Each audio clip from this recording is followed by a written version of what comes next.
Hating gabi sa gitna ngang bumubuhos na ulan. Balikatan Joint Veterans Base sa Clark, Pampanga. Isang asong militar na duguan ang isinugot sa emergency room. Tila ito'y nasisiraan ng bait naglalabas ng mapangil at hindi pinapalapit ang sinuman. Maging ang veteranong veterinaryo ay sumuko na. Nang akmang ibababa na, ang utos na patayin ang aso isang Pilipinang trainee nurse na tahimik lamang sa isang sulok ang biglang tumayo. Nagsigawan ang lahat. Nababaliw ka na ba gusto mo bang mamatay ngunit nang lumuhod siya at magsimulang sumipol isang di kapani-paniwalang bagay ang nangyari. Ang mabangis na hayop ay nagsimulang umiyak at yumuko sa kanyang harapan. Natigilan ang lahat ng tao sa emergency room. Sino nga ba ang babaeng ito? Ang kuwento natin ngayon ay tungkol kay Alena Reyes, isang ordinaryong nurse na isinugal ang lahat para iligtas ang isang buhay. Ang trauma center ng Balikatan Joint Veterans Base ay isang lumang pasilidad na nanganib ng ipasara dahil sa kakulangan sa budget. Kakarampot na tauhan lamang ang nakaduti sa gabi. Ganun din ang sitwasyon noong gabing iyon.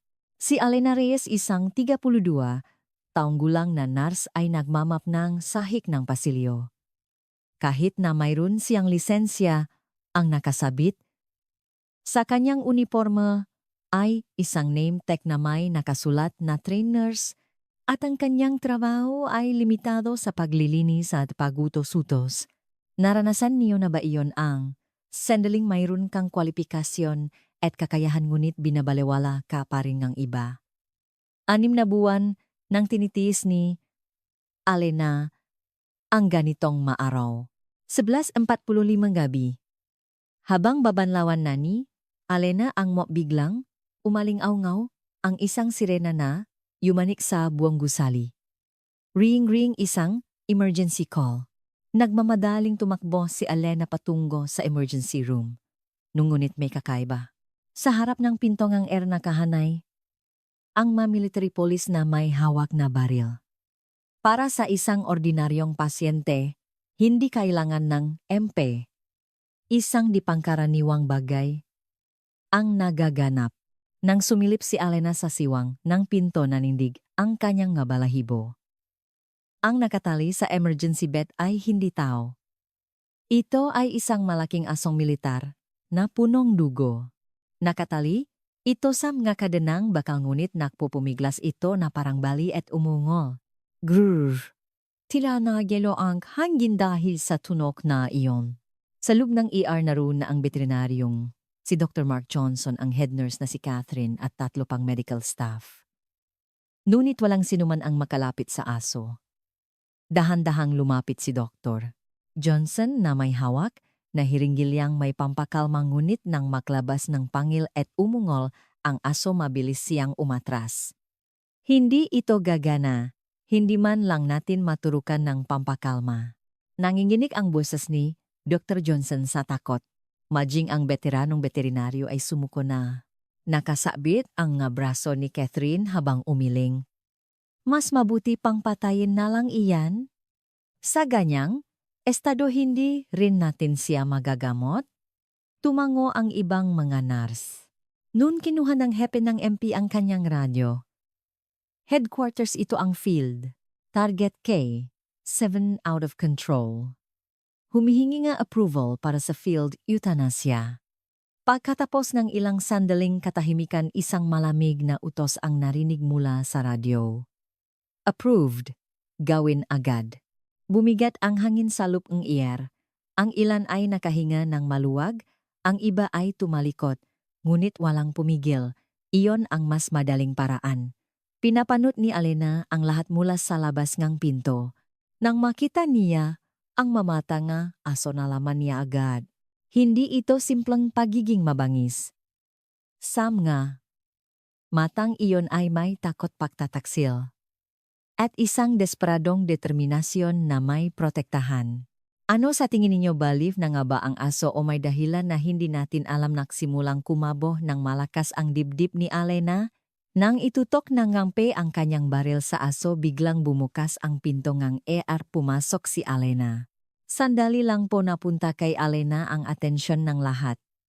Sumimangot si Catherine at sumigaw, Alena Reyes, anong ginagawa mo rito? Lumabas ka ngayon din, ngunit hindi natinak si Alena. Kaya ko po siyang pakalmahin. Biglang nagtawanan ang mataw sa ER. Ano, isang trainee nurse anong? Pinagsasabi mo maging si Dr. Johnson? Ay nakpakita ngang pakabigla. Alena, kung ako nga, hindi ko kaya, paano mo magagawa, delikado. Lumabas ka na. Hinawakan ni Catherine ang braso ni Alena. Huwag kang makialam dito, dayuhan. Hindi ito ang lugar mo. Bumalik ka na sa paglilinis. Isang tahasang rachis na komento, ngunit walang pumigil. Ang ilan pa nga ay ngumisi. Nangginginig ang mga kamay ni Alena. Hindi dahil sa galit, kundi dahil sa desperasyong iligtas ang buhay na iyon. Itinulak ni Alena ang kamay ni Catherine. Parang awa niyo na po. Bigyan niyo lang akong isang pagkakataon. Hindi po siya baliw. Tumingin ang hepengang MP sa kanyang relo at malamig na nagsalita. Bibigyan kita ngang 30 segundo. Kung hindi mo magawa, babarilin na namin siya. Sinubukan siyang pigilan ni Dr. Johnson. Huwag, paano kung makagat ka? Ngunit si Alena ay papalapit na sa aso. Napahinto sa pahinga ang lahat sa loob ng ER. Umungol ang aso at ipinakita ang pangil nito. Grrr. Ramdam ang panganib sa tunog pa lang. Ang ilan ay pumikit ng mariin, ang iba ay pinigilan ang kanilang sigaw. Ngunit hindi tumigil si Alena. Dahan-dahan napakabagal lumuhod siya. At tiningnan niya ng diretso ang ngamatang aso. Para bang sasabog ang kanyang puso, ngunit hindi siya natinag. Bahagyang bumuka ang kanyang ngalabi. At mula roon isang mababa at malungkot na himig ang lumabas. Isang sipol. Hii. Hi. Ito ay isang bersyon ng saugoy ng duyan. Isang tradisyonal na himig na Pilipinas na binigyan ni Alena na sariling interpretasyon sa pamamagitan na sipol. Tila huminto ang hangin sa loob ng ER. Tumigil sa pag-ungol ang aso. At dahan-dahan napakabagal itinaas nito ang ulo at tiningnan si Alena. Ang mamata nitong puno ng kabangisan ay nagsimulang manginig. Bumaksak ang matayng na aso. At isang di kapanipaniwalang bagay ang nangyari. Isang butil ngang luha ang pumatak mula sa mata nga aso. Napanganga si Dr. Johnson. Diyos ko po. Hindi makapagsalita si Catherine. Maging ang nga MP ay ibinaba ang kanilang nga baril. Nagpatuloy sa pagsipol si Alena. Dahan-dahang ibinaba ang aso ang kanyang katawan at sa huli ipinatong nito ang ulo sa paanan ni Alena. Isang kilos, ang pagsuko, hindi ito pagsuko. Ito ay tiwala. Dahan-dahang iniabot ni Alena ang kanyang kamay at hinaplos ang ulo ng aso. Pumikit ang aso at umungol ng mahina. Naging ganap na tahimik ang ER. Walang nagsasalita. Nakatingin lang sila sa eksena na may ma-ekspresyong hindi makapaniwala. Bumulong si Alena sa aso. Okay na, ligtas ka na. Alam ko kung ano ang sinusubukan mong protektahan. Magtiis ka lang ng kaunti. Dinilaan ng aso ang kamay ni Alena. Nanginginig ang boses ni Dr. Johnson nang magtanong, paano mo? Paano mo nagawa iyon? Hindi sumagot si Alena. Hinaplos lang niya ang aso at ngumiti ng may kabaitan. Ngunit ang kapayapaang ito ay hindi nagtagal. Biglang bumukas ng malakas ang pinto ng ER at isang lalaki ang pumasok.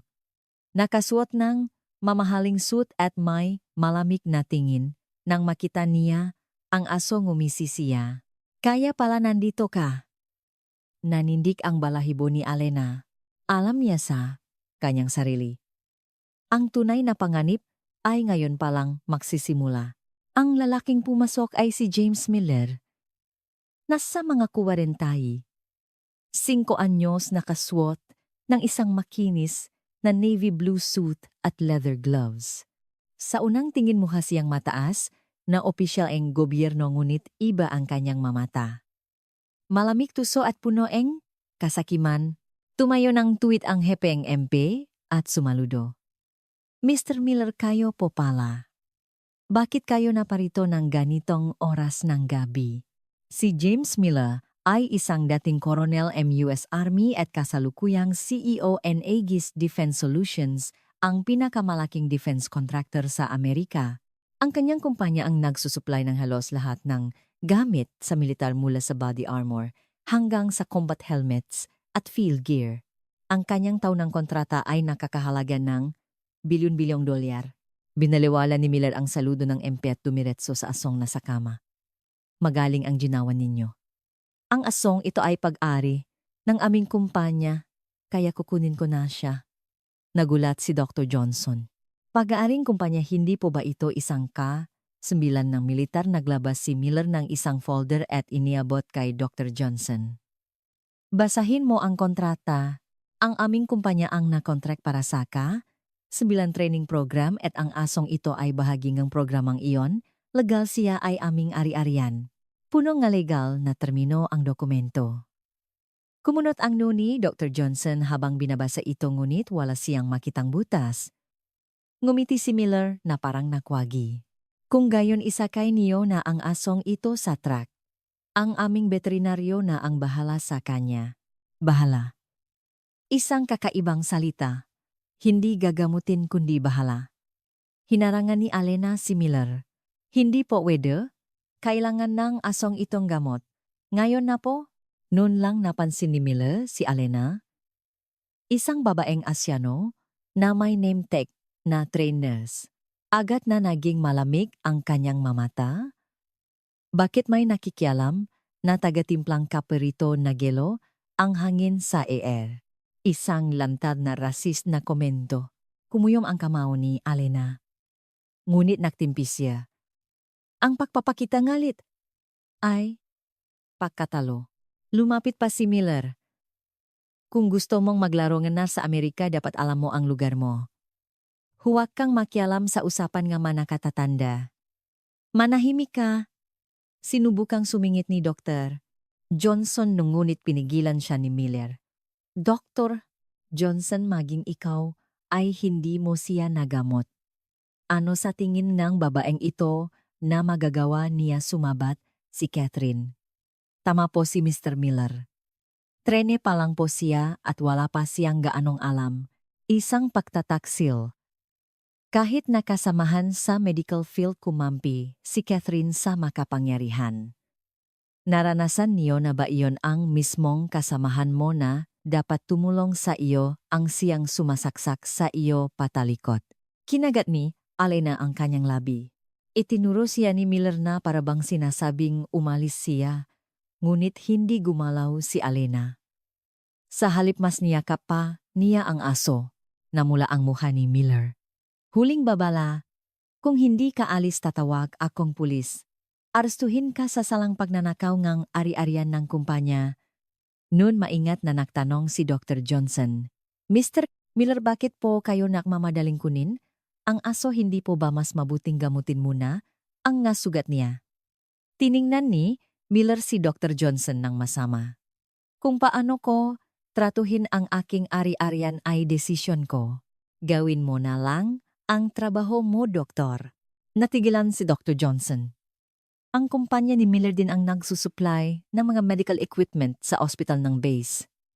Ang pagkontra kay Miller ay maring manggahulugan ng pagputol ng kontrata. Yumuko si Dr. Johnson. Muling lumapit si Miller kay Alena. Huling pagkakataon. Kung hindi ka aalis, matatanggal ka sa trabaho ngayon din. At sisiguraduhin kong hindi ka na makakapagtrabaho bilang nurse sa bansang ito. Isang banta. Isang lantat na banta. Ngunit hindi pa rin gumalaw si Alena. Kinuha ni Miller ang kanyang cellphone mula sa bulsa. Okay, desisyon mo iyan. Nang akmang tatawak na siya, biglang umubo ang aso. Cough. Para siyang nasa samid. Mabilis na pinindot ni Alena ang ilalim ng panga ng aso. Isang eksaktong punto. Ibinuka ng aso ang kanyang bibig at naksuka ng malakas. Klang! Isang maliit na metal na bagay ang bumaksak sa sahig. Napunta roon ang atensyon ng lahat. Isang microchip na may bahit ng dugo. At sa tabi nito isang metal na butones. Nakaukit sa butones ang isang agila at sa ilalim nito ay may maliliit na letra Aegis Defense Solutions. Ang logo ng kumpanya ni Miller, pinulot ito ni Dr. Johnson at nagtaka. Ano ito? Namutla ang mukha ni Miller. Mabilis siyang tumakbo para agawin ang butones ngunit mabilis na umatras si Dr. Johnson. Sandali lang. Ano ito, sumigaw si Miller. Akin na iyan ngunit huli na. Isang batang veterinaryo sa sulok ng AR ang pumulot ng microchip. Si Emily Walker 28 taong gulang. Bago pa lang siya sa militar ngunit ang kanyang pagiging makatarungan ay walang katulad. Isinaksak ni Emily ang chip sa isang computer. Sandali titiknan ko kung ano ito. Sinugot ni Miller si Emily ngunit hinarangan siya ng isang MP. Kalma lang po, sir. Lumabas ang isang file sa screen. Isang Excel file mga larawan mga dokumento. Naklik si Emily sa isa. Agad na nanigas ang kanyang muha. Ano ito? Sa screen lumitaw ang isang listahan ng mga kagamitang militar. At sa tabi nito, nakasulat sa pula, durability test, falsified quality inspection, bribery rejected products delivered. Nang injinig ang kamay ni Emily. Mr. Miller, ano po ito? Sumigaw si Miller na parang nasisiraan niyang bait. Patayin mo iyan ngayon din ngunit nagpatuloy si Emily sa pagbubukas ng ma-file. Lumabas ang mga larawan, mga helmet na may lamat, mga body armor na punit-punit, mga combat boots na sira. Lahat ay mga produktong gawang ng kumpanya ni Miller. At ang huling dokumento isang listahan ng nasawi. Ang mapangalan ng sundalong namatay dahil sa depektibong kagamitan. 15 pangalan. Tumulo ang luha sa mga mata ni Emily, lahat ng mataong ito. Namatay sila dahil sa iyo natahimik ang buong ER. Tiningnan ni Dr. Johnson ang buttons at bumulong kaya pala. Nilunok ito ngaso. Ang ebidensya, may kinuha si Miller mula sa kanyang bulsa. Isang baril. Klik nakatutok ito kay Alena. Huwag kayong gagalaw, ibigay niyo sa akin ang chip na iyan, sumigaw si Emily. Nababaliw ka na ba? Sinubukang bunutin ng ma-MP ang kanilang baril ngunit sumigaw si Miller. Subukan niyo akong galawin at tapos kayong lahat alam. Niyo ba kung sino ako? Nanginginig ang kamay ni Miller. Desperado siya, parang isang hayop na nasukol. Dahan-dahang tumayo si Alena. Nagsimulang umungol ang aso. Sumigaw si Miller, huwag kang gagalaw, isang hakbang lang. Sa mismong sandaling iyon pinutol ng aso na tatawagin nating si Kidlat ang kanyang kadena at lumundag kasing bilis ng Kidlat. Akmang babarilin ni Miller ngunit naunang nakagat ni Kidlat ang kanyang pulso. Rinawlaglog ang baril. Gumulong si Miller sa sahig habang sumisiga. Sinunggaban siyang ma-MP. Mabilis na kinopya ni Emily ang ma-file mula sa microchip papunta sa isang USB. Niyakap ni Alena si Kidlat at bumulong. Magaling, Kidlat? Napakagaling mo. Dinilaan ni Kidlat ang mukha ni Alena. Habang nakahandusay sa sahig, sumisigaw si Mila. Hindi kayo palalakpasing na mga abogado ko tapos na kayong lahat ngunit walang nakinig sa kanya. Lumapit si Dr. Johnson kay Emily at nagtanong, totoo ba ito? Tumango si Emily. Opo, lahat. Sumandal si Catherine sa pader na mumutla. Diyos ko, habang hinahaplos si Kidlat, mahinang nagsalita si Alena, kaya pala. Ikaw ang nag-ingat sa ebidensyang ito. Ipinatong ni Kidlat ang ulo nito sa kamay ni Alena. Ano sa tingin ninyo, alam ba nga hayop ang hustisya o ito ay likas na ugali lamang? Naniniwala si Alena. Alam ni Kidlat kung ano ang tama at mali. Kinalatkat ng mga MP si Miller palabas. Bago siya tuluyang mawala, tiningnan niya si Alena nang masama at nagsalita na parang dumura. Tandaan mo ito. Simula pa lang ito. Nagsara ang pinto. Nanatili ang katahimikan sa ER. Lumapit si Emily. Kay Alena. Salamat. Kung hindi dahil sa iyo. Umiling si Alena. Hindi. Si Kidlat ang gumawa nito. Bumuntong hininga si Dr. Johnson. Ano na ang mangyayari ngayon walang makasagot? Ang bagyo ay ngayon palang magsisimula. Lumipas ang 2 araw mula nang arestuhin si Miller. Maingat na ginamot ni Alena ang masugat ni Kidlat. Malalim ang mga sugat sa kanyang dibdib at likod na hita. Ngunit nanatiling kalmado. Si Kidlat, sa tuwing si Alena ang gumagamot sa kanya. Tumutulong din si Emily kapag may pagkakataon. Alena, nakakamangha talaga. Sa iyo lang siya ganito kaamo. Ngumiti si Alena habang kinakamot ang tainga ni Kidlat. Hindi marunong magsinungaling ang mga hayop. Ang tanging nakikita nila ay ang katapatan. Dinilaan ni Kidlat ang kamay ni Alena. Nag-atubili si Emily bago magtanong. Paano mo napakalma si Kidlat sa pamamagitan ng sipol na iyon karaniwan? Nagre-react ang maaso sa partikular na frequency pero hindi naman sa ganyang paraan.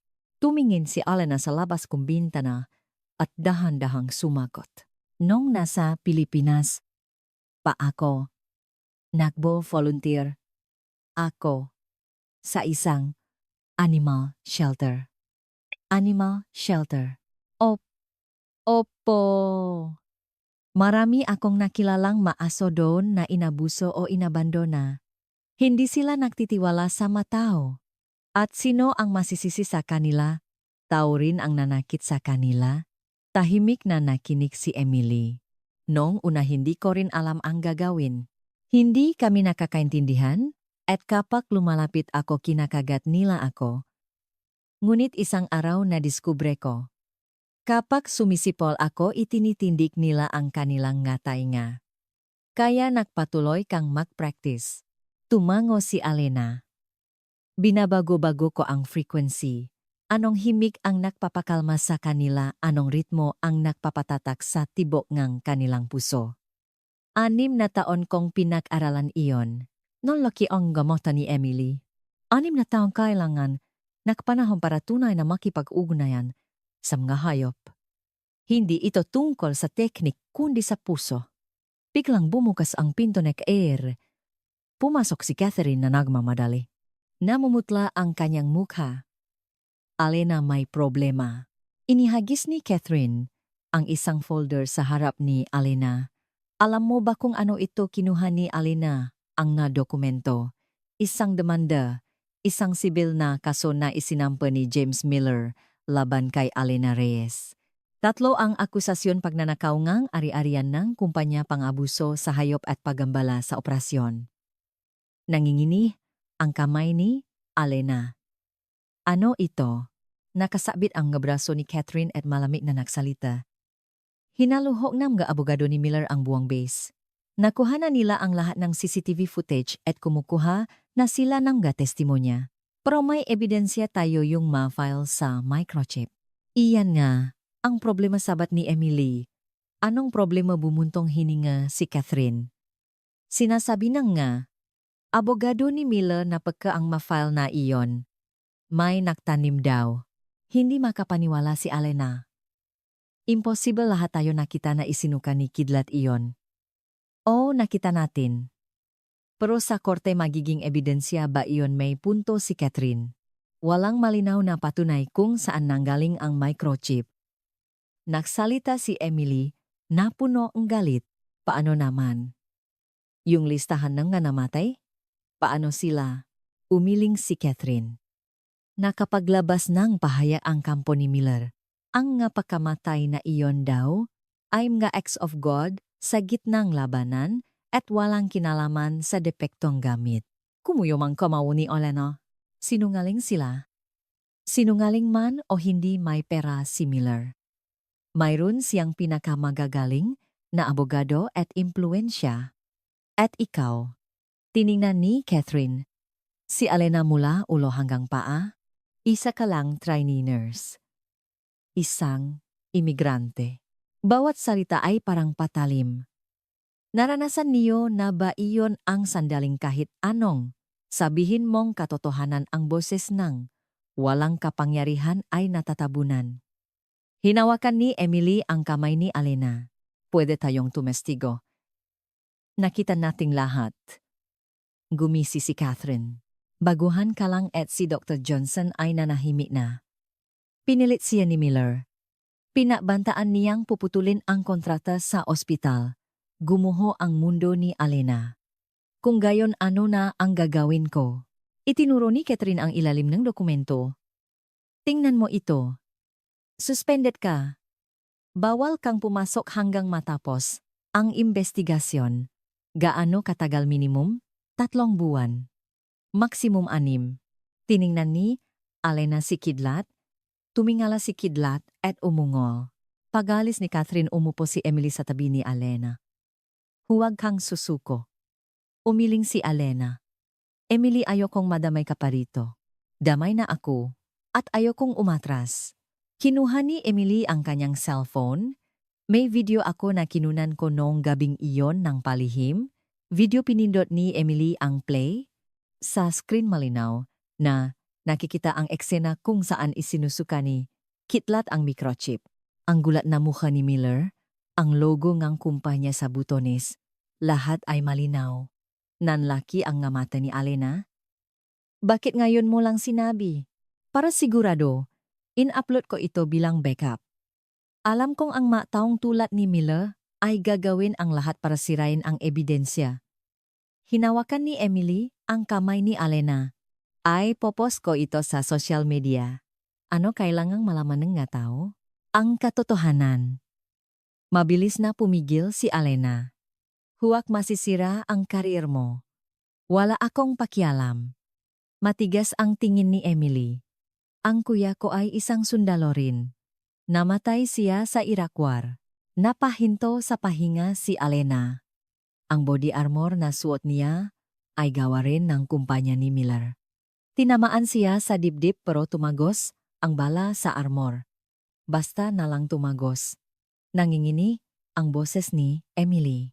Sabi ngang militar malas lang daw. Masamang kapalaran. Pero ngayon alam ko na hindi iyon kapalaran. Dahil iyon sa kasakiman ng isang tao. Tumulo ang luha sa pisngi ni Emily. Niyakap ni Alena si Emily. Matagal silang nanatili sa ganong posisyon. Maya-maya pinunasan ni Emily ang kanyang luha. Upload ko ang video na ito ngayong gabi. Sigurado ka ba tumango si Emily para sa kuya ko? Nung gabing iyon 11 p.m. in-upload ni Emily ang video sa kanyang account. Ang pamagat ang himala ang isang nurse na Pilipina at ang katotohanang hindi natin alam. Mabilis na kumalat ang video. Salop ang 10 minuto, 1,000 views. 30 minuto, 5,000. 1 oras 20,000. Dumaksa ang mga komento. Totoo ba ito? Dapat ay boycott ang kumpanya ni Miller. Ano ang pangalan ng nurse na iyon? Isa siyang bayani, ginamit din ng asawa ko ang nagamit ng kumpanyang iyan. Nasa kanyang kwarto, sa dormitoryo, si Alena nakatingin sa cellphone. Nakahiga si Kidlat sa kanyang paanan. Habang pinapanot ang video, tumulo ang luha sa mga mata ni Alena. Bumangon si Kidlat at dinilaan ang kamay ni Alena. Salamat Kidlat. Niyakap ni Alena si Kidlat. Ikaw ang nagligtas sa katotohanan. Ipinatong ni Kidlat ang ulo nito sa dibdib ni Alena. Ngunit hindi alam ni Alena. Ang video na iyon ay magdudulot ng malaking kaguluhan. At si Miller ay mas lalong magiging desperado. Kinabukasan ng umaga, walang tigil ang pagring ng cellphone ni Alena. Isang text mula sa base commander. Mag-report agad sa main building. Emergency disciplinary hearing. Namutla ang muka ni Alena. Tumawag din si Emily. Alena, pasensya na. Mukhang pinalaki ko ang gulo. Anong nangyari? Na file ng injunction ang abogado ni Miller para tanggalin ang video. At ako sinuspinde na rin. Pumikit si Alena ng mariin. Kasalanan ko ito. Dapat pinigilan kita. Hindi. Desisyon ko ito. Nanginginig ang boses ni Emily ngunit matatag. Lalaban tayo ng sabay Hanggang sa huli. Tiningnan ni Alena si Kidlat. Tumingala si Kidlat na parang nagtatanong. Puno ng tiwala ang kanyang mamata. Huminga ng malalim si Alena. Sige, lalaban tayo ng sabay. Ngunit alam niya, ang tunay na digmaan ay ngayon palang magsisimula. Main building conference room ng Clark Base. Pagpasok ni Alena naroon na ang 5 miyembro ng komite. Sa gitna nakaupo ang base commander, si Colonel Thompson. Mahigit 60 anyos tiningnan niya si Alena ng walang ekspresyon. Umupo ka.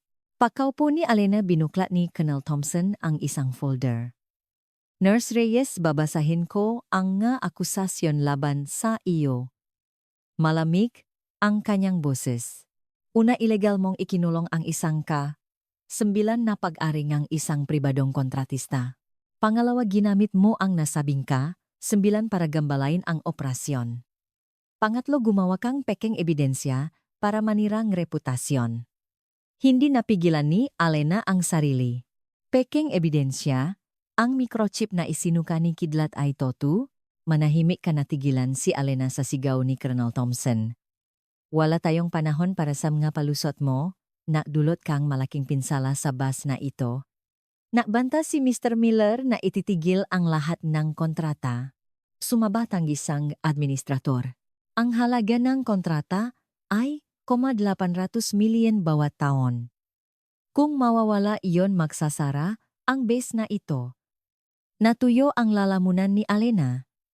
Pero siya po ang may kasalanan. May mga namatay na tao dahil sa depektibong gamit. Hinampas ni Colonel Thompson ang mesa. Nasaan ang ebidensya? Ebidensya na tatanggapin ng korte yung microchip. Hindi iyon matibay na ebidensya. Hindi malinaw ang pinakmulan at posibleng pinaka. Kumuyom ang kamao ni Alena. Hindi ito isang paglilitis. Isang palabas na mayroon ng desisyon. Ibinigay ni Colonel Thompson ang huling hatol. Nurse Reyes, suspendido kaagad. Bawal kang pumasok sa base hanggang matapos ang investigasyon at ititigil mo ang lahat ng iyong medical duties. Paano po si Kidlat ang ka-9 ay ibabalik sa legal na may-ari? Biglang tumayo si Alena. Hindi po pwede mamamatay siya kung ibabalik kay Miller, wala na kaming pakialam doon. Sumanya si Colonel Thompson sa mga MP. Ilabas niyo siya. Hinawakan ng 2 MP ang braso ni Alena. Nagpumiglas siya. Bitawan niyo ako, parang awa. Niyo na si Kidlat lang. Ngunit wala siyang lakas. Habang kinakalatkat si Alena palabas, biglang bumukas ang pinto. Pumasok si Emily na tumatakbo. Sandali lang po, hingal na hingal si Emily habang itinaas ang isang tablet. Colonel, tingnan niyo po ito. Nainis na naktanong si Colonel Thompson. Lieutenant Walker, may meeting kami. Lumabas ka. Magsisisi po kayo kung hindi niyo ito titingnan. Inilapit ni Emily ang tablet kay Colonel Thompson. Sa screen lumitaw ang isang news article. CNN breaking news: defense contractor, corruption scandal, public outrage. 5 million views. Nanigas ang mukha ni Colonel Thompson. Binuksan ni Emily ang isa pang article. Washington Post, Aegis Defense Solutions embroiled in defective equipment allegations. New York Times, the truth uncovered by a Filipina nurse. Pentagon launches investigation. Sunod-sunod ang mga balita. Napansin ng media ang video na in-upload ni Emily. Nakakagulo po ang social media. Nagsimula na ang boycott laban sa kumpanya ni Miller. At humihingi na rin ng congressional hearing ang nga mambabatas. Napakalunok si Colonel Thompson. Nag-search ang administrator ng iba pang balita. Colonel, magpapadala. Raw po ng Special Investigation Team ang Pentagon. Ano, iimbestigahan daw po lahat ng kontrata sa kumpanya ni Miller. Nabulungan ang mataw sa silid. Tiningnan ni Colonel Thompson ang kanyang cellphone na gulat. Sunod-sunod ang matawa mula sa mas mataas na command. Ngumiti si Emily kay Alena. Kita mo na hindi may tatago ang katotohanan. Tumulo ang luha sa mga mata ni Alena. Ngunit hindi ito luhang kalungkutan. Ito ay luhang kang pag-asa. Sumanya si Colonel Thompson sa mga MP. Bitawan niyo siya. Binitawan ng mga MP si Alena. Huminga ng malalim si Colonel Thompson. Ay hohol muna natin ang kasong ito. Hanggang lumabas ang resulta ng investigasyon ng Pentagon. Hindi makapaniwala si Alena. Talaga po ngunit si Kidlat ay pag-ari pa rin ng kumpanya ni Miller. Sa legal na usapin, sumabat si Emily. Magbabago rin po iyon. Nagfila ng petition ng mga animal rights groups para iligtas si Kidlat. Mahigit 1,000,000 na po ang pumirma. Hinawakan ni Colonel Thompson ang kanyang ulo. Anong gulo? Ito. Noon may narinig silang ingay sa labas. May sumisigaw. Biglang bumukas ang pinto at pumasok si Miller. May benda ang kanyang pulso at namumutla ang kanyang mukha. Tiningnan niya ang ngataw sa silid at sumigaw. Nababali na ba kayong lahat naniniwala kayo sa kasinungalingan ng babaeng iyan? Sumimangot si Colonel Thompson. Mr. Miller, manahimik ka? Itinuro ni Miller si Alena. Gawa-gawa niya lang ang lahat? Ang microchip pagka ang video edited. Humarap si Emily. Edited na sa amin po ang original file. Pati ang metadata. Nanginig ang mukha ni Miller. Anong alam niyo ba kung ano ang nagawa ko para sa bansang ito? Ang pumatay ngang ngataw? Malamig na sagot ni Emily. Natigilan si Miller. Wala kayong ebidensya, hindi niyo mapapatunayan sa korte, mapapatunayan din po namin, mahinang sabi ni Alena. Tiningnan ni Miller si Alena ng masama. Sino ka para pagsabihan ako? Isa lang po akong nurse. Dahan-dahang tumayo si Alena. Wala akong magarbong titulo. Walang pera, walang kapangyarihan. Ngumisi si Miller. Tama. Wala kang kwenta. Pero alam ko po. Tumigas ang boses ni Alena. Na ang katotohanan ay laging mananaig. Kahit anong tago, kahit anong takip nga sinungalingan. Kalokohan. Natatakot po kayo ngayon? Natatakot na gumuho ang lahat. Lumapit si Alena. Umatras si Miller. Ang kastilyo ng kasinungalingan na itinayo niyo ay unti-unting guguho. At naririnig na namin ang maboses ngang mataong nadaganan nito. Neningini ang kamay ni Miller. Manahimik ka hindi na po ako magtatego. Neninging ang gameta ni Alena. Alam niyo ba kung gaano ako naging maliit dahil sa mataong tulad niyo? Araw-araw yumuyuko, nakikisama, binabalewala, pero tiniis ko. Hinawakan ni Emily ang kamay ni Alena. Pero ngayon nalaman ko na hindi ako ang maliit. Kayo ang duwag. Natahimik ang silid. Nangingini ang labi ni Miller. Hindi kayo mananalo. Hinding-hindi. Nanalo na po kami. Itinuro ni Alena ang labas ng bintana. Sa labas ng gate ng base nagtitipon ang matao. Mga rallyista. Ikulong si Miller, ilantat ang katotohanan, protektahan ang bayaning nurse, nagwawagaywayan ang mga plakard. Nawala ang kulay sa mukha ni Miller. Umatras siya. Sumanya si Colonel Thompson sa mga MP. Ihatid niyo si Mr. Miller palabas. Huwag niyo akong hawakan, pumiglas. Si Miller ngunit kinalatkat siya palabas. Nagsara ang pinto. Nanatili ang katahimikan. Tiningnan ni Colonel Thompson si Alena at dahan-dahang nagsalita. Patawad Nurse Reyes, nakamali ako, umiling si Alena. Okay lang po. Lahat naman po tayo nakakamali, napangiti si Colonel Thompson. Mabuti na lang at mayroon tayong taong tulad mo sa base na ito. Tiningnan ni Alena si Emily. Ngumiti si Emily ng malawa. Niyakap nila ang isa't isa. Naranasan niyo na ba iyon kapag tila ba tinalikuran ka ng buong mundo ngunit may isang tao na nananatiling nasa panik mo? Iyon pa lang ay sapat na para bigyan kang lakas na bumangon. Ngayon alam na ni Alena. Hindi siya nag-iisa. At ang taong lumalaban para sa katotohanan ay hindi kailanman nag-isa. Ngunit hindi pa ito ang katapusan, sa halip ito ang simula. Hindi pa sumusuko si Miller at isang mas malaking bagyo ang paparating. Gabi matapos ang disciplinary hearing umakyat si Alena sa rooftop ng dormitoryo. Nakahiga si Kidlat sa tabi niya habang nakatingin sila sa mga bituin.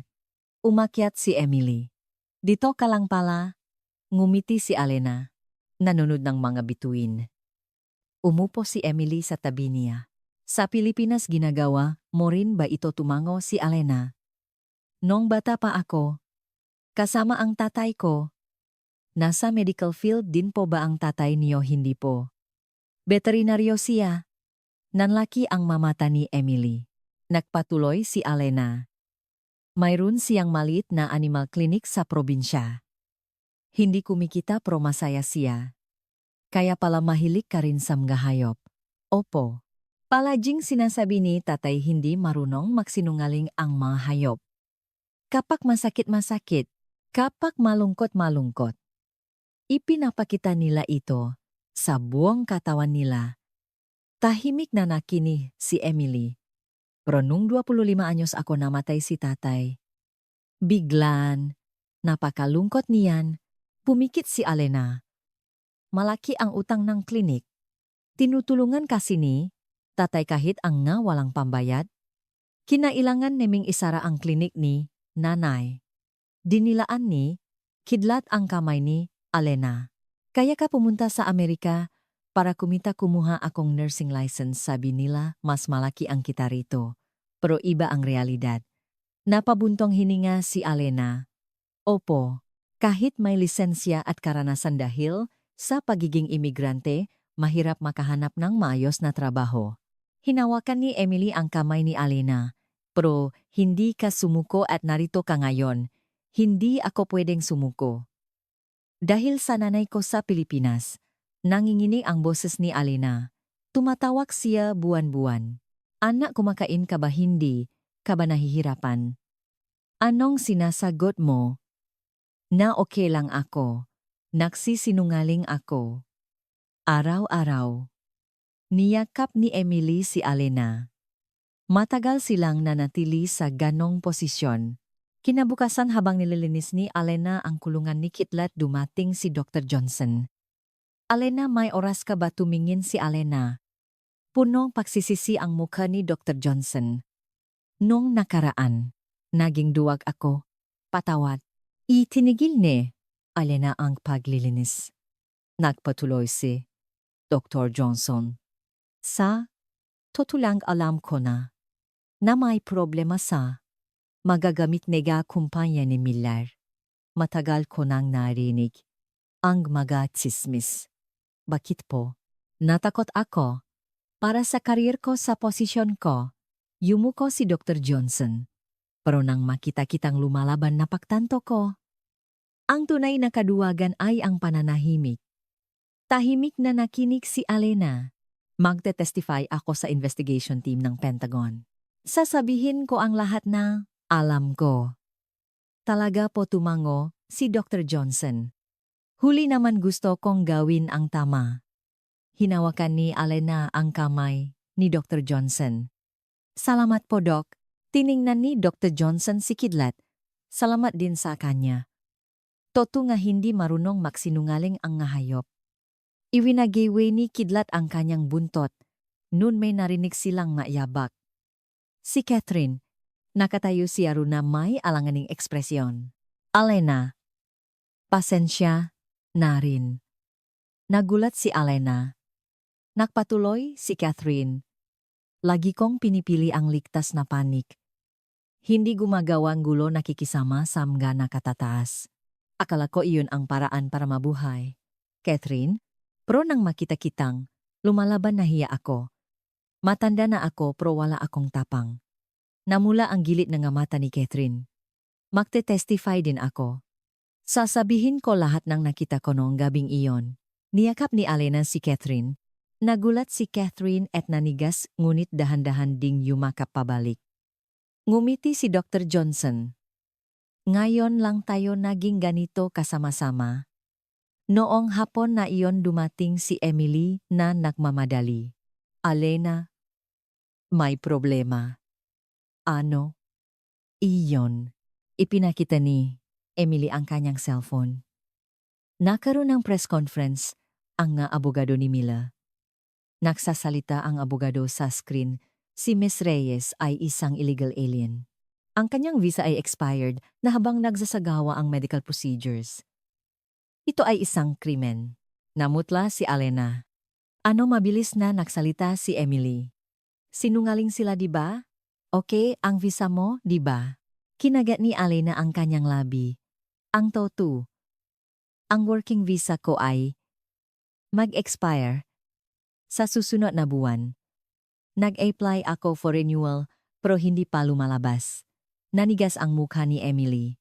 Kung gayon tama ang sinasabi ni Miller hindi legal ako rito.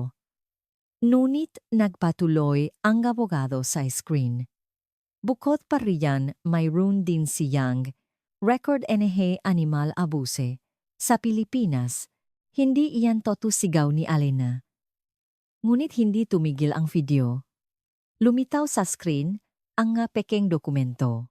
Isang kasinungalingan na inabuso ni Alena ang nga hayop sa Pilipinas. Ibinaba ni Emily ang cellphone, mga siraulo. Nagsimulang magbago ang mga komento. Manloloko pala TNT tapos ang tapang baka si Miller ang biktima ng hinaang nga tuhod ni Alena. Nang amang babaksa na siya sinalo siya ni Kitlat. Dinilaan ni Kitlat ang mukha ni Alena. Itinayo ni Emily si Alena. Huwag kang susuko. Hindi pa tapos ang laban. Nasa atin ang katotohanan. Biglang tumunog ang cellphone ni Emily. Isang hindi kilalang numero. Hello, Lieutenant Walker. Ito si Special Investigator James Lee mula sa Pentagon. Nanlaki ang nga mata ni Emily. Opo, ako nga po. Pupunta kami sa Clark Base bukas 10 AM. Gusto naming makausap si Nurse Reyes at ang iba pang nga sangkot. Tiningnan ni Emily si Alena. Sige po, hihintayin namin kayo. Natapos ang tawa. Hinawakan ni Emily ang kamay ni Alena. Kita muna may pagkakataon tayo. Pinunasan ni Alena ang kanyang maluha. Oh. Umupo si Kidlat sa gitna nila at iwinagawe ang buntot. Bukas malalaman ang lahat. Mananalo ba ang katotohanan o ang kapangyarihan hindi alam ni Alena ngunit isang bagay ang sigurado. Hindi na siya tatakbo. Kinabukasan 9 AM, 3 itim na sedan ang huminto sa harap ng gate ng Clark Base. Lahat ng bumaba ay nakasuot. Ang lalaking nasa unahan ay si Special Investigator James Lee. Nasa 45 anyos tiningnan niya ang base ng may matalas na tingin. Kaya ito pala ang sikat na Clark Base. Isang babaeng investigador ang nag-abot ng folder. Ang kontrata lang sa kumpanya ni Miller ay 32. Kabuuang halaga, 800 milyon. Malaking isda. Mapait na ngumiti si Investigator Lee. Habang mas malaki ang isda, mas matindi ang baho. Pumasok sila sa conference room. Sinalubong sila ni Colonel Thompson. Welcome, Investigator. Ayokong nagsasayang, oras kaya simulan na natin. Nasaan si Nurse Reyes paparating na po? Noon mula sa dulo ng pasilyo lumitaw si Alena. Kasama niya sina Emily, Dr. Johnson at Catherine. Naglalakat din si Kidlat sa tabi niya. Nang makita ni Investigator Lee si Alena lumapit siya agad. Kayo po, si Nurse Reyes opo. Inilahat ni Investigator Lee ang kanyang kamay. Ikinagagala ko kayong makilala. Dahil sa inyo nagsimulang lumabas ang kasamaang matagal nang nakatago. Nagulat si Alena habang tinatanggap ang kamay. Salamat po. Ako dapat ang magpasalamat. Kung gayon, simulan na natin. Pumasok silang lahat sa silid. Naglabas si Investigator Lee ng isang makapal na folder. Sa nakalipas na 3 araw ni-raid namin ang headquarters ng kumpanya ni Miller. Ito ang resulta. Binuklat niya ang file. Si James Miller sa loob ng 10 taon ay nakagawa Ang 57 counts ng contract fraud. Napasinghap si Colonel Thompson. 57. Opo. Falsified quality tests, bribery, delivery of defective products.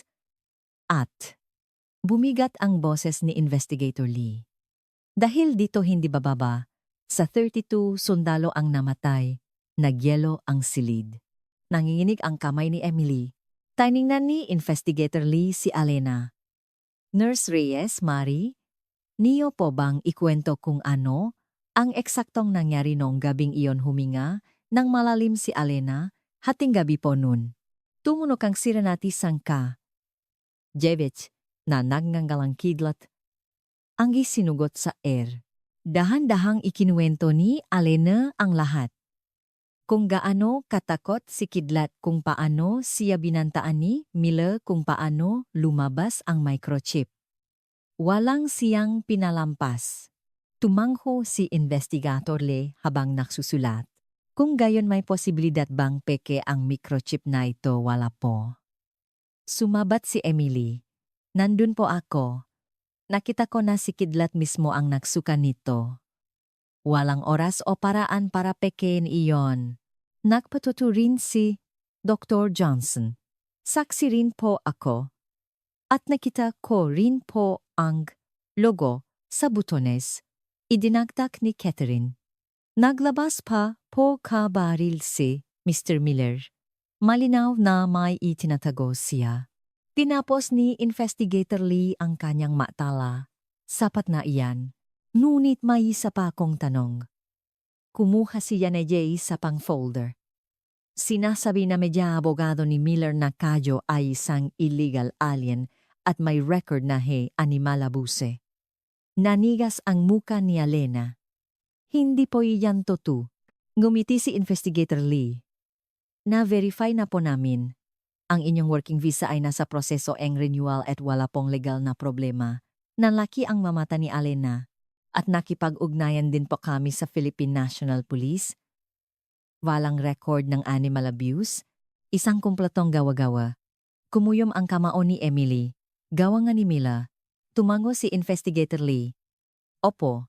Sinubukan ni Miller na sirain ang inyong reputasyon para pagtakpan ang katotohanan. Tumulo ang luha sa mga mata ni Alena. Luhang ginhawa. Mahinahong nagsalita si Investigator Lee. Nurse Reyes, wala po kayong ginawang mali. Sa katunayan, isa kayong bayani. Gusto ko lang pong iligtas si Kidlat. Hinaplos ni Alena si Kidlat. Dinilaan ni Kidlat ang kamay ni Alena. Tumayo si Investigator Lee. Oras na para arestuhin si Miller. Gusto niyo po bang sumama? Tumango si Alena. Opo, gusto kong makita ang katapusan. 2 p.m. sa harap ng headquarters ng kumpanya ni Miller. Pinalibutan ng mga ahente ng FBI ang gusali. Kasama sina Alena, Emily, Dr. Johnson, at Catherine. Kalmadong nakaupo. Si Kidlat sa tabi ni Alena. Kinuha ni Investigator Lee ang kanyang radyo. Pasukin niyo na. Pumasok ang mga ahente. Pakalipas ng 10 minuto inilabas si Miller na nakaposas. Punong pakatalo ang kanyang mukha. Nang makita ni Miller si Alena, sumigaw siya. Ikaw kasalanan mo ang lahat ng ito. Hindi sumagot si Alena. Tiningnan lang niya si Miller. Nagpatuloy sa pagsigaw si Miller. Nagtrabaho ako para sa bansang ito. Para sa mga sundalo, tigilan niyo na po ang pagsisinungaling, kalmadong sabi ni Alena. Para lang po sa sarili niyo ang ginawa niyo. Para sa kapangyarihan, napanganga si Miller. At sa proseso hindi niyo man lang inisip kung gaano karaming tao ang namatay. Lumapit si Alena. Pero tapos na po ngayon. Ang inyong nga, kasinungalingan ang inyong nga banta lahat ay tapos na. Nanginginig ang labi ni Miller. Ako, makita na lang po tayo sa korte. Tumalikot si Alena. Isinakay nga ahente si Miller sa sasakyan. Habang pinapanood ang pag-alis ng sasakyan, ipinatong ni Emily ang kanyang kamay sa balikat ni Alena. Nagawa natin. Tumango si Alena. Nagawa natin ng makasama. Lumapit si Dr. Johnson.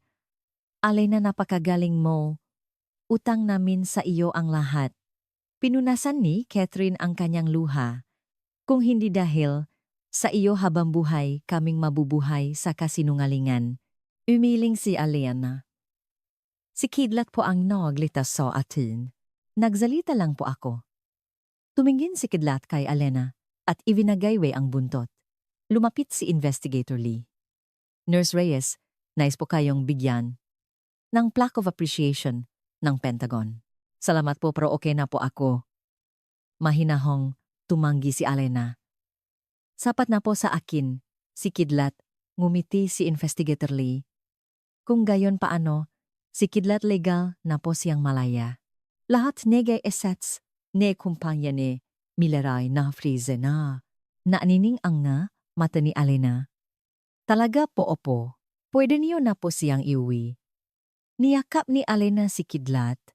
Walang tigil, sapat dila, si Kidlat sa mukha ni Alena, ngumiti si Emily. Ngayon tapos na talaga. Ngunit alam ni Alena, hindi ito ang katapusan kundi isang bagong simula. Ang tunay na paglalakbay nilang dalawa ni Kidlat ay ngayon palang magsisimula. Lumipas ang isang linggo mula nang arestuhin si Mila. Nag-impake si Alena sa kanyang kwarto. Tinanggal na ang kanyang suspensyon ngunit nakapagdesisyon na siya. Alis na siya. Tok-tok, pasok. Pumasok si Colonel Thompson na may dalang envelope. Nag-impake ka na pala. Opo, Colonel. Bumuntong hininga si Colonel Thompson. Alena, san ay huwag ka nang umalis. Tumingin si Alena. Inabot ni Colonel Thompson ang envelope. Isang alok mula sa Pentagon's Veterinary Advisory Committee. Posisyon bilang head ng K-9 Trauma Therapy Program. Tinanggap ni Alena ang envelope. Nasa loop ang isang opisyal na kontrata. Ang sahot ay 3 beses na mas malaki kaysa sa kasalukuyan niya. At sa Washington, D.C. Headquarters pa. Garantisado ang promosyon dagdag ni Colonel Thompson. Ayaw naming mawala ang isang talentong tulad mo. Binasa ni Alena ang kontrata. Magarbong titulo, matatak na kinabukasan, isang tagumpay na may pagmamalaki sa kanyang ina sa Pilipinas. Ngunit hindi tumibok ang puso ni Alena. Colonel, salamat po. Isang malaking karangalan ito. Pero, nabasa ni Colonel Thompson ang ekspresyon ni Alena. Ibinaba ni Alena ang kontrata sa mesa. Pero gusto ko pong tahakin ang ibang landas. Ibang landas, tumingin si Alena sa labas. Naglalaro si Kidlat. Sa bakuran, gusto ko pong magbukas ng isang maliit na shelter para sa mga kaibigang tulad ni Kidlat. Tinaas ni Colonel Thompson ang kanyang kilay. Shelter, hindi iyan kumikita at mahirap lang. Alam ko po. Ngumiti si Alena. Pero iyon po ang tunay kong gustong gawin. Mas mahalaga kaysa sa magarbong titulo o mataas na sahod. Tiningnan ni Colonel Thompson si Alena at tumango. Isa kang espesyal na tao, Nurse Reyes. Hindi po. Hindi. Espesyal ka. Tumayo si Colonel Thompson. Gagawa ako ng recommendation letter. Kung kailangan mo ng tulong sa pagtatayo ng shelter, tawagan mo ako. Talaga po. Kung para sa isang taong tulad mo, handa akong tumulong. Inilahat ni Colonel Thompson ang kanyang kamay. Hinawakan ito ni Alena. Noong gabing iyon habang naglalakad sina Alena at Kidlat, tumakbo si Emily. Alena, hintay. Hingal na hingal si Emily. Narinig ko ang balita. Tinanggihan mo raw ang alok ng Pentagon o. Nababaliw ka na ba? Alam mo ba kung gaano kalaking oportunidad iyon? Ngumiti si Alena. Mas gusto ko ang maliit na kaligayahan kaysa sa malaking oportunidad. Tinitigan ni Emily si Alena at nagsalita. Pwede ba akong sumama? Nagulat si Alena. Seryosong nagsalita si Emily. Sabi mo magtatayo kong shelter. Gusto kong sumama. Pero Emily, ang kinabukasan mo rito ay sigurado na. Hindi ito ang landas para sa akin. Tumingin si Emily sa langit. Mula nang mamatay ang kuya ko lagi kong tinatanong ang sarili ko. Bakit ako naging veterinaryo? Para kanino ako nagtatrabaho? Nanginginig ang boses ni Emily. Hindi ko mahanap ang sagot kaya sumunod lang ako sa agos. Pero nang makilala kita nalaman ko. Ano na, ang isang tunay na medical professional ay hindi nagtatrabaho para sa sistema kundi para sa buhay. Hinawakan ni Emily ang kamay ni Alena. Gawin natin ng makasama Alena. Itayo natin ang shelter. Tumulo ang luha sa mga mata ni Alena, sigurado kabao. Ito ang tunay kong gustong gawin, niyakap nila ang isa't isa. Umikot-ikot, si Kidlat sa kanila. At tumahol, pinunasan ni Emily ang kanyang luha at ngumiti, mukhang sang-ayon si Kidlat, hinaplos ni Alena si Kidlat, kung gayon tayong tatlo ang magsisimula. Oo, ang ating bagong simula. Nung gabing iyon 11 p.m. tumunok ang cellphone ni Alena. Isang tawag mula sa Pilipinas. Hello na sinanay ito. Boses ang kanyang ina. Kumirot ang puso ni Alena. Nay napanood ko sa balita. May ginawa ka raw na malaking bagay. Nay, paano? Tumawa ang kanyang ina. Lumabas din sa balita rito. Ang anak ko raw naging bayani sa Amerika. Tumulo ang luha sa mga mata ni Alena. Nay, sorry po. Marami po akong kasinungalingan sa inyo. Nahirapan po talaga ako rito. Alam ko. Malambing ang boses ngang kanyang ina. Alam ngang nanay mo. Sa tuwing tumatawa ka, nanginginig ang boses mo. Alam kong nagtitiis ka, pero nagtiis din ako. Hinintay kong malampasan mo iyan sa sarili mong paraan. Humikbi si Alena. Nay, anak sapat na ang ginawa mo. Ngayon gawin mo na ang gusto mo. Huwag mo akong alalahanin. Pero ang pera, ako na ang bahala sa pera. Hanapin mo ang kaligayahan mo. Huminto sandali ang kanyang ina at idinagdag.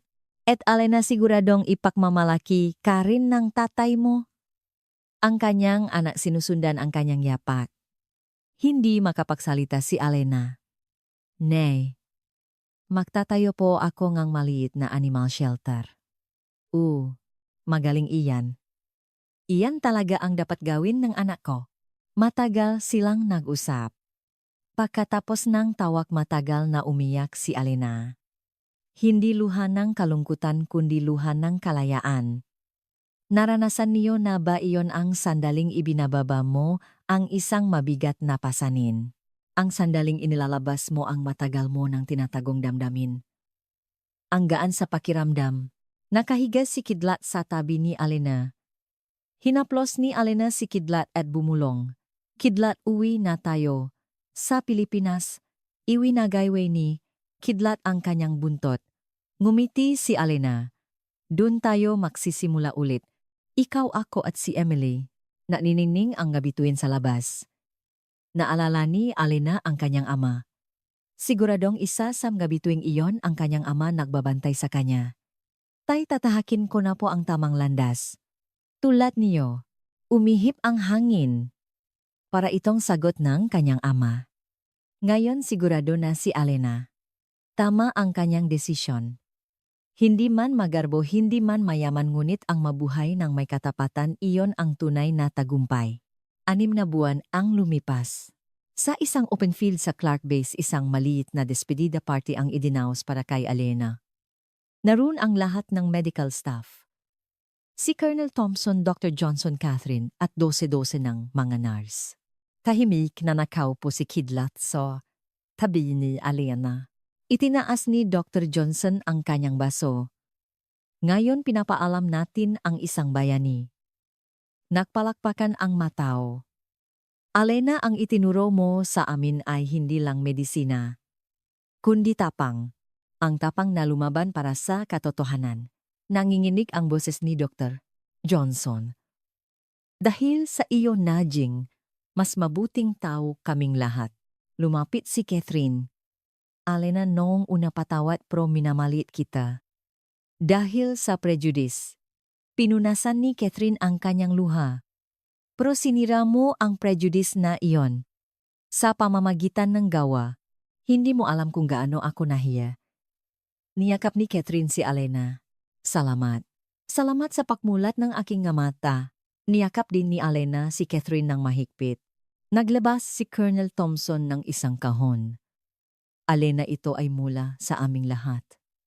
Pagbukas ng kahon mayroong isang plaque. Alena Reyes, Honorary Medical Officer, Clark Base. Tumulo ang luha sa mga mata ni Alena. Salamat po. Maraming salamat. Ipinatong ni Colonel Thompson ang kanyang kamay sa balikat ni Alena.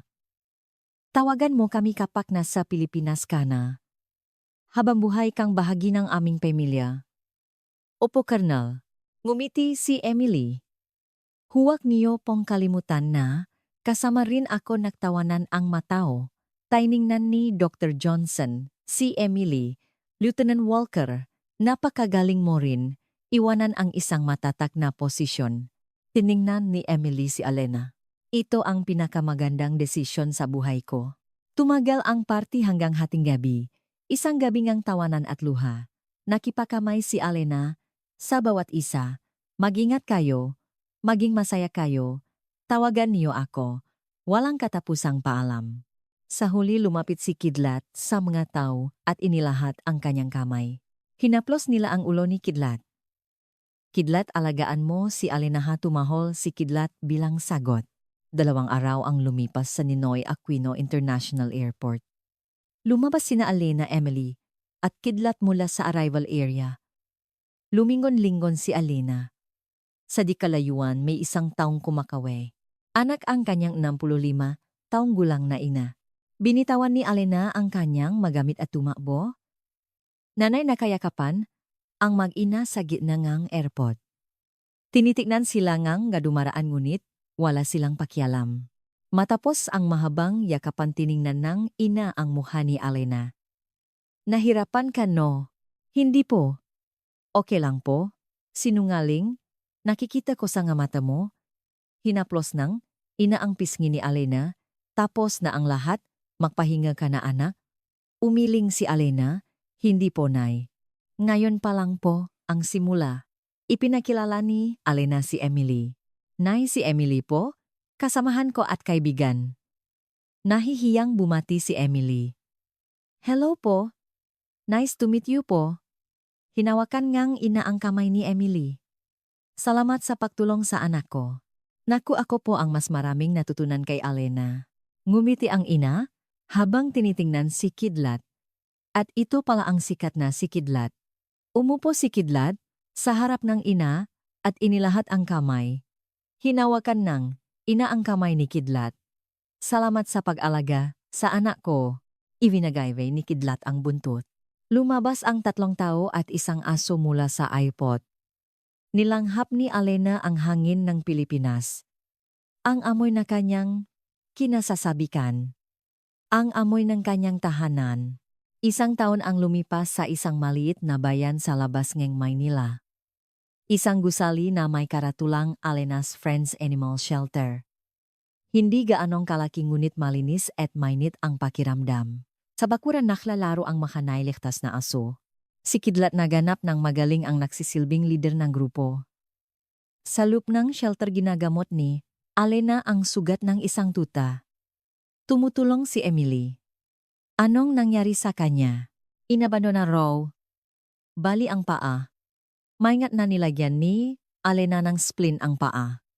Bakit ganito kadali para sa mga tao na itapon ang buhay? Bumuntong hininga si Emily.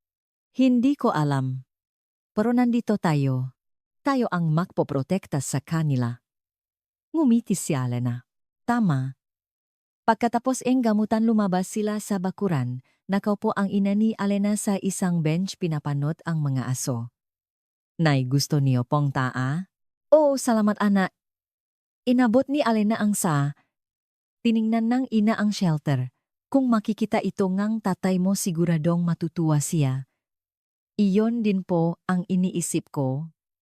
Hindi ka ba nahihirapan? Hindi naman kumikita ito. Umiling si Alena. Hindi po. Ngayon po ako pinakamasaya. Totoo iyon. Hindi malaki ang pera ngunit puno ng kapayapaan ang mukha ni Alena. Ang gumising bawat umaga para alagaan, ang ngabuhay iyon ang sugdulang kaligayahan para sa kanya. Tumakbo, si Kidlat, at inilaglag ang isang bola sa paanan ni Alena. Ngumiti si Alena, at inihagis ang bola. Masayang hinabol ito ni Kidlat. Sabi ni Emily, alam mo Alena, noong umalis ako sa Amerika sabingam nga tao baliw ako. Ako rin. Pero, ngayon iniisip ko iyon ang pinakamagandang desisyon sa buhay ko. Hinawakan ni Alena ang kamay ni Emily. Ako rin. Salamat sa pagsama mo sa akin. Nagtawanan sila habang pinapanood ang mga aso. Sa dikalayuan may mapaparating na volunteers. Makataong narinig ang tungkol sa shelter at gustong tumulong. Ngumiti ang ina ni Alena.